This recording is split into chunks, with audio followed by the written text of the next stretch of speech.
Hello again, and welcome back. I'm your stylish scientist, Professor Peter Jonason, and let's return to our section on samurai science and happiness. Last time we talked about the why of happiness, right? The kind of evolutionary approach, this fundamental social motives idea, and the framework put forth by what's called life history theory researchers. As a quick reminder, we talked about two particular kinds of pathways to happiness: distraction and purpose. And we talked about how happiness might be conceived as a readout, as a meter of whether or not you succeeded in successfully completing what are called these fundamental social motives. As a reminder, I'll give you those again, and we have mate seeking, status seeking, avoiding diseases, avoiding harm, investing in family, investing in building friendships, and one that I forgot, which I'm not really sure if I think it really fits as a fundamental social motive, but I want to, be correct for you. It's also autonomy was another one, and one that I forgot for you last time.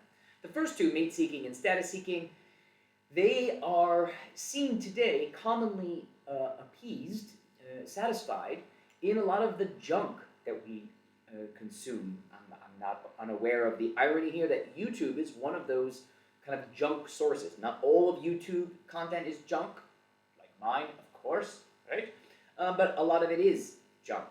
Things like Tinder, social media in general, porn, Instagram, fast food, fast fashion. These are all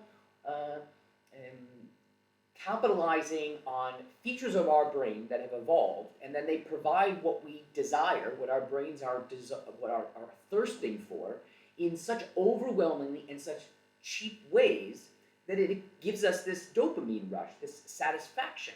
Yeah? And so something like pornography gives men, satisfies men's mate-seeking motivations, and it might actually undermine men's desire to go pursue relationships outside of their couch or their bedroom, yeah? Because that drive has been satisfied. In contrast, for women, Instagram serves as an attention-seeking solve. It gives you attention. Right? So if women are seeking attention, for example, for their tendency to be more concerned with protection, and groups afford protection, and attention is an insurance policy that you'll have more protection because people are paying attention to you. Instagram might then create problematic wiring in women's brains, just like porn might create problematic wiring in men's brains. All of these, though, and I'll talk about my favorite one after this, are serving as what's called supernormal stimuli. And I'll give you a book over here. This is a book that I have. It's not only literally over here on my bookshelf, but here's the picture as well. And it talks about this idea of for example, fast food being a supernormal stimuli, or cafeterias where they have lots and lots of food being supernormal stimuli, as in these things didn't exist in such quantities in ancestral environments, and so our brains just see this quantity and we eat. It's something called the cafeteria effect, for example, right? When we see lots of food in front of us, we tend to eat more than if people just put things on plates.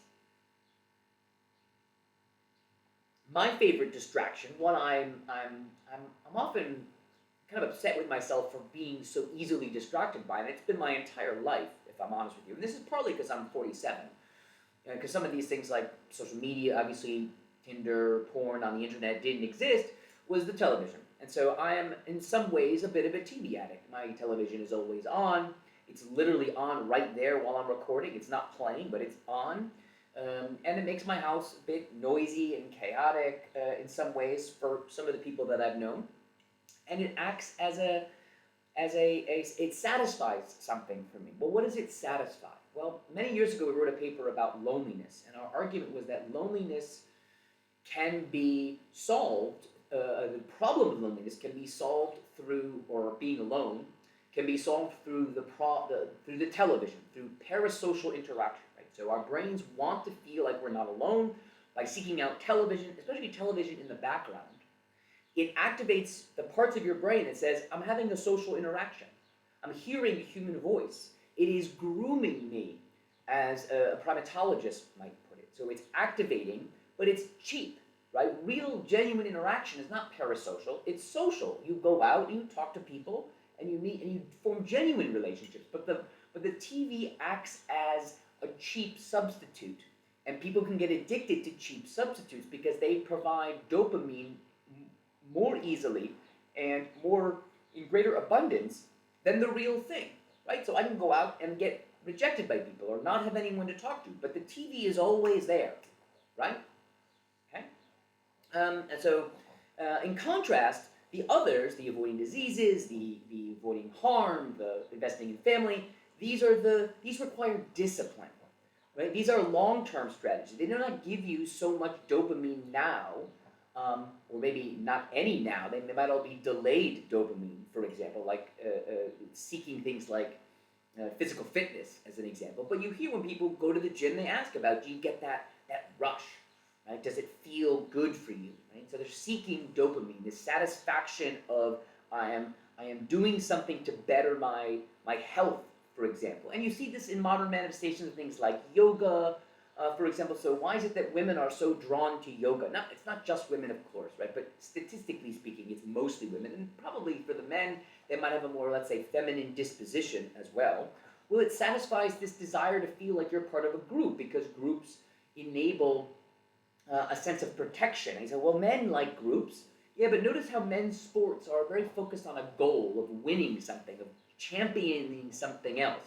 Championing something is a status-seeking motive, right? But simply being part of a communal group, yoga and retreats and all these things, right? Going to the seaside and having a meditation retreat. These are more quote unquote feminine appealing, because they serve this need to feel like you're part of a group, and that group affords protection. Now, I was talking about this with Grandma Pauline, and she mentioned cooking, that she feels like cooking is a way to be happy. Well, let's take that apart a little bit.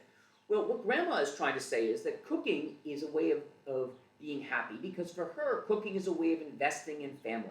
It's a way of taking care of those you want. And so that way, it's a relatively disciplined or a relatively purpose-driven way of finding happiness, investing in family. But for men, cooking, and this is, again, not all the time, but just look at your life. For men, cooking is often about seduction.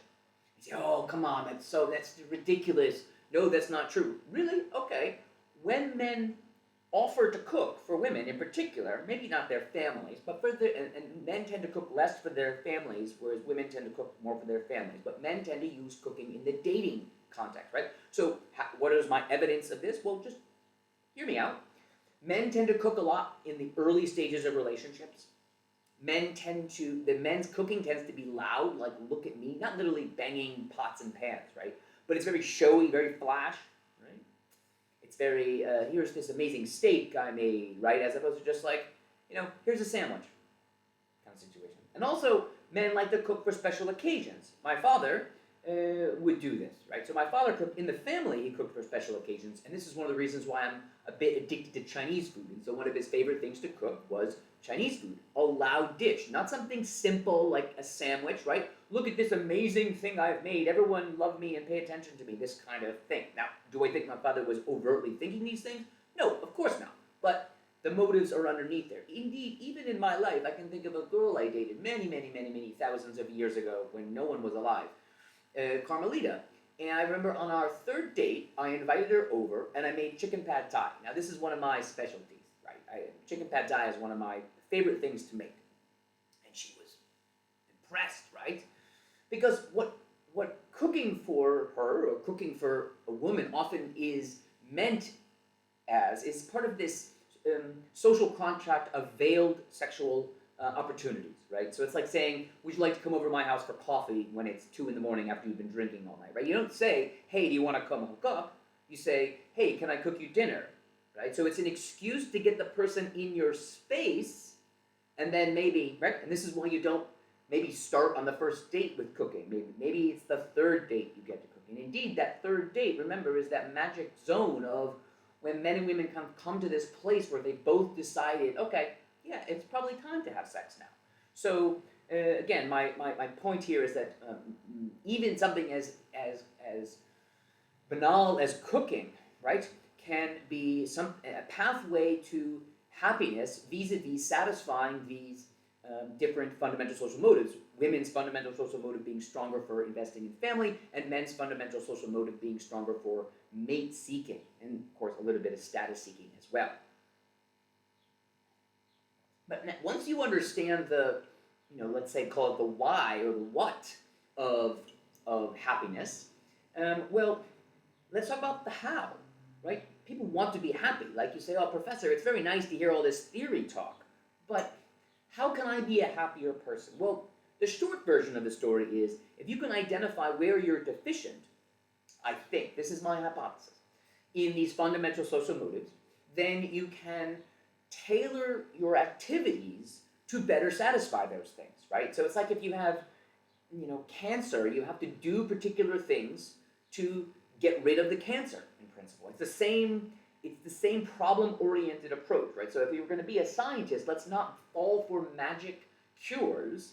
Let's be scientific. Let's be methodical about this. And I'm not going to go through all the fundamental social motives with you, but so I'll go through only 4, and I'll try to go as quickly through these as I can for you. So let's start with my 2 favorite, mate seeking and status seeking. Hold on one second.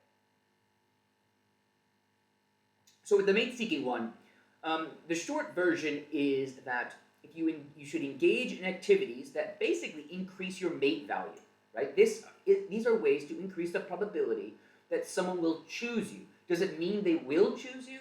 No, but all you can do is create the best version of yourself where other people say, that's a really nice person. And some of this could be doing the work, going to therapy, for example, where you talk out your childhood traumas. Others can be things like going to the gym or working on how charming you are or flash, right? So the pickup artist community tried, and they probably are still trying, to teach men how to better engage in activities that puts them in line, not a physical line, but puts them in the path of women to choose them. Because we know from evolutionary biology, males compete and females choose. So all the males can do is put on their best show, so to speak, right? And maybe women will choose them. So muscularity. Now, men often think women want men who are much more muscular than they do. That it doesn't seem to be the case. Women seem to be not okay with like fat guys, right? But this, have a little bit of cushiness on you, right? These really ripped up. I mean, there are women who like that. Don't get me wrong. But women on average don't like a man who's so hard. And there's many reasons why that might be the case, having to do with things like mate retention, fear, or mate retention psychology systems, and even the potential deal breaker of narcissism, right? The degree to which you have to really be self-focused to be that fit might be a red flag to people who are more interested in romantic long-term relationships than just wow, this guy is so muscular, it's so sexy, for example, right? So do things that increase your value to others, right? That means you have to have a good sense of what the other person wants, and you have a good sense of having an accurate sense of where you are in your own hierarchy, not where you think you are, right, or where you wish you were, or where you perceive yourself to be. But in this way, it's useful to index your relative value on objective markers, like how often you are chosen, how difficult it is for you to get a partner. Indeed, in this paper here, what we tried to argue is that the better way of assessing this idea of mate value is actually the degree to which, or the ease to which you can find short-term and long-term partners, not just, I think I am handsome, I think I am charming, etc., right? So it's like Grandma Pauline can say to me, oh, Peter, you're so handsome, you're so charming, I don't understand why you're single. Well, I don't understand either, but whatever it is, the objective details from the world are more valuable than the patting on the back from Grandma or even yourself, right, to inflate yourself a little bit. Okay, moving on to status seeking. This is the one that I think I'm probably more interested in and have been more interested in my life, and I just haven't really been aware of it. But this is an easy one in some ways. It's easy to say, but it's hard to do. Determine what you're good at. Find your niche and kill it. kill it, rise, be amazing, even in something as apparently silly as Star Trek conventions, right? When my father was dying, a guy named Dan Flack, who's my stepmother's stepbrother. So really, he had no relationship to me, but he was a Star Trek fan. And he would take me to Star Trek conventions, and this was way before Star Trek was even. These conventions were cool. Right? But what you could see, even then, is that there is a status hierarchy. In this case, it's who has the most knowledge about Star Trek, who has the most amazing costume. So if you can find your niche, and this is what adolescent development and even maybe university is now, is finding your niche, finding your specialty, and doubling down on that, pursuing that as your primary way of attaining status, right? The third one is mate retention. For mate retention, there's a lot of research on this idea of mate retention because the fear of infidelity and people leaving you and etc. So how might you keep your romantic partner happy? This is something that makes people happy to do. But how do you keep your partner happy? Well, there seems to be two approaches. There's cost-inflicting, which I hope are obvious, like the you can't go out and fighting and all these kinds of things. But then there's the more positive one, the one that I'd like to encourage you to do because it has more long-term value, right? So cost-inflicting is a bit of a short-term minded distraction approach for mate retention, whereas benefit provisioning is a purpose-driven. It's a disciplined form, right? So this is where you invest in positive things in the relationship. And this is twofold. One, you keep your value relatively high. Now, of course, we go bald, we get a little bit of fat, right?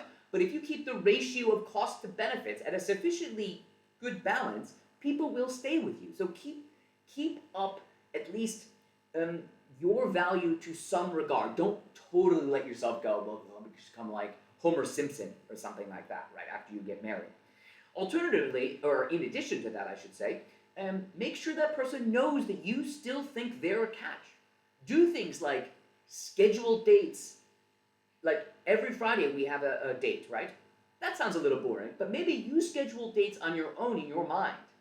And then you surprise that person. Hey, what are you doing on Tuesday?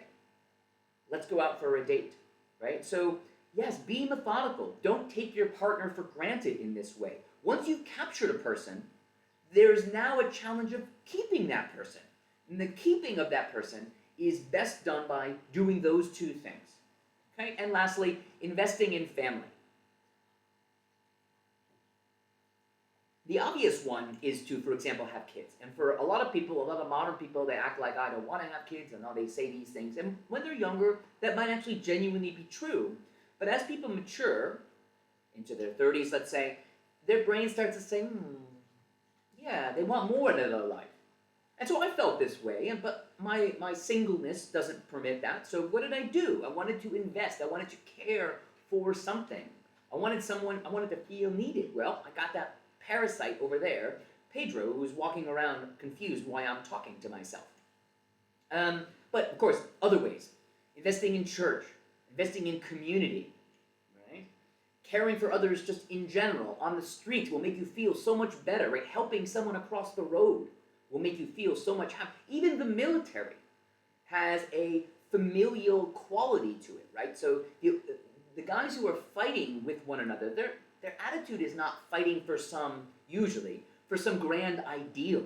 It's usually fighting for the guy next to them, right? Their brother, right? This is why the idea of brotherhood is so powerful in that it's this kind of fictive kin. We're not related, but because of shared experiences, we are brothers, we are kin.